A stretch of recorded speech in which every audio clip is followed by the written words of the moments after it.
Buenos días. Para quienes no me conocéis, soy Virginia Pardo, catedrática de Derecho Procesal de la Universidad de Valencia y voy a compartir con ustedes, por invitación de Joel Melgarejo, presidente del Instituto Panamericano de Derecho Procesal, una cápsula jurídica sobre una materia procesal desde el punto de vista garantista, que es el que venimos sosteniendo desde el Instituto Panamericano desde hace bastantes años. En concreto, el tema que me gustaría tratar es si es posible la tutela de los derechos de los ciudadanos desde un punto de vista garantista, pero sin necesidad de acudir al proceso. Se habrán dado cuenta que me estoy refiriendo a la posibilidad de acudir a los llamados ADR, mecanismos alternativos de resolución de conflictos, o más mecanismos adecuados de solución de conflictos, si es posible acudir a estos mecanismos y si el acudir a los mismos supone una tutela adecuada, garantista de los derechos de los ciudadanos. Diferenciaré para ello entre derechos de carácter disponible y derechos de carácter no disponible. O lo que es lo mismo, diferenciaré dos grandes grupos. Aquellos supuestos en los que se ha cometido un delito, proceso penal, lo dejaré para el final, y aquellos otros supuestos. En primer lugar, cuando se trata de derechos disponibles, en general, cuando se trata de aquellos derechos que trataríamos en un proceso civil, las partes pueden acudir a los sistemas alternativos de resolución de conflictos. Pueden acudir al arbitraje, como ustedes saben, el arbitraje es un mecanismo heterocompositivo en el que el árbitro dicta una resolución, el laudo arbitral, que se impone a las partes.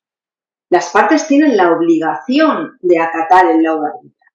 Desde mi punto de vista, el arbitraje, que es comúnmente regulado por los distintos ordenamientos jurídicos, es un mecanismo de resolución de conflictos garantista que ofrece, por regla general, es más flexible que el proceso y ofrece garantías para ser un mecanismo adecuado para resolver los conflictos. Además, como bien sabrán, muchos estados han firmado la Convención de Nueva York, con lo que el laudo emitido o dictado en un determinado estado puede ser ejecutado en cualquiera de los estados firmantes de la Convención de Nueva York. Esto ha propiciado que el comercio internacional haya utilizado el arbitraje internacional en muchos de los contratos internacionales que se han firmado. Por tanto, el arbitraje como mecanismo de resolución de conflictos entre partes creo que es un instrumento suficientemente garantista. Pero quisiera centrarme tanto en materia penal como en materia civil en los mecanismos autocompositivos, en la mediación. Como saben, la mediación es un mecanismo a través del cual dos partes de común acuerdo, voluntariamente, deciden solucionar por ellas mismas, pero con ayuda de un tercero, el mediador, deciden solucionar, realizando concesiones mutuas, la disputa, el conflicto entre ellas existente. Los distintos ordenamientos jurídicos han regulado, no existe tanta tradición como con el arbitraje, pero cada vez más se ha ido regulando la mediación, han ido regulando, por tanto, la mediación de una manera garantista, de tal manera que los distintos ordenamientos jurídicos, la mayoría de ordenamientos jurídicos, al resultado de la mediación, al acuerdo de mediación, le han otorgado la condición de título ejecutivo. Es decir, ha dejado de ser un mero contrato, una mera declaración de interés, una mera declaración de intenciones, sin más fuerza que dicha declaración de intenciones, para tener fuerza más allá. para ser un título ejecutivo, ya sea el simple acuerdo de mediación o, como ocurre en España, el acuerdo de mediación con alguna actividad adicional, ya sea la necesidad de ser elevado a escritura pública o de ser homologado judicialmente. En este sentido, a mí me parece que si la mediación está regulada adecuadamente, las partes pueden acudir voluntariamente, se regula el procedimiento de manera que existe flexibilidad, al acuerdo de mediación se le dota de eficacia, a mí me parece que es un mecanismo que también ofrece una tutela garantista a los derechos de las partes. Por tanto, sería un mecanismo, al margen del proceso, que también ofrecería las suficientes garantías. El problema que existe con la mediación es que no tenemos un instrumento como la Convención de Nueva York que nos permita que ese acuerdo de mediación firmado en un determinado estado pueda ser ejecutado en los distintos estados del mundo. Quiero decir, que un acuerdo de mediación firmado en Perú pueda ser ejecutado en España sin ningún requisito adicional, o un acuerdo de mediación firmado en Argentina pueda ser ejecutado en España.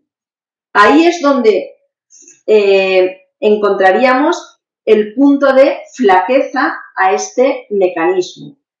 En España sería necesario que ese acuerdo de mediación se elevara a escritura pública para que lo pudiéramos ejecutar.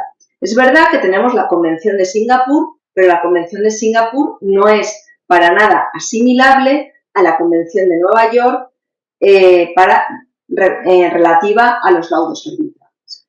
Por tanto, la mediación es un mecanismo adecuado, es un mecanismo garantista, pero hemos de saber que si queremos ejecutar un acuerdo de mediación emitido en un país, en otro país distinto, tendremos que ver cuáles son las reglas relativas al exequatur, etcétera, que le resultan aplicables, que no siempre van a ser la aplicación directa. ¿Qué es lo que ocurre cuando se ha cometido un delito? Cuando se ha cometido un delito, la situación es manifiestamente distinta. ¿Por qué? Porque sabemos que cuando se comete un delito, el Estado decidió expropiar a la víctima del delito su derecho a penar. Es decir, el ius puniendi corresponde al Estado. Y corresponde al Estado porque todos los ciudadanos estamos interesados en que la conducta sea penada y en que no haya reiteración delictiva.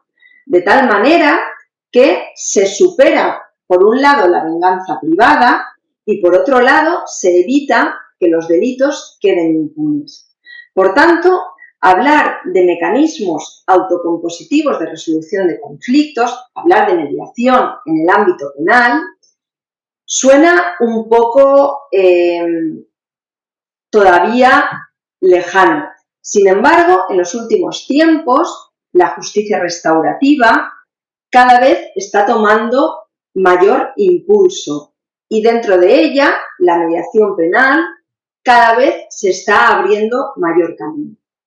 Por tanto, desde mi punto de vista, si bien el arbitraje y la mediación en el ámbito civil se pueden decir que son mecanismos adecuados de resolución de conflictos, tan adecuados como el proceso, en el ámbito penal, la mediación u otros mecanismos de justicia restaurativa no pueden ser mecanismos alternativos al proceso penal.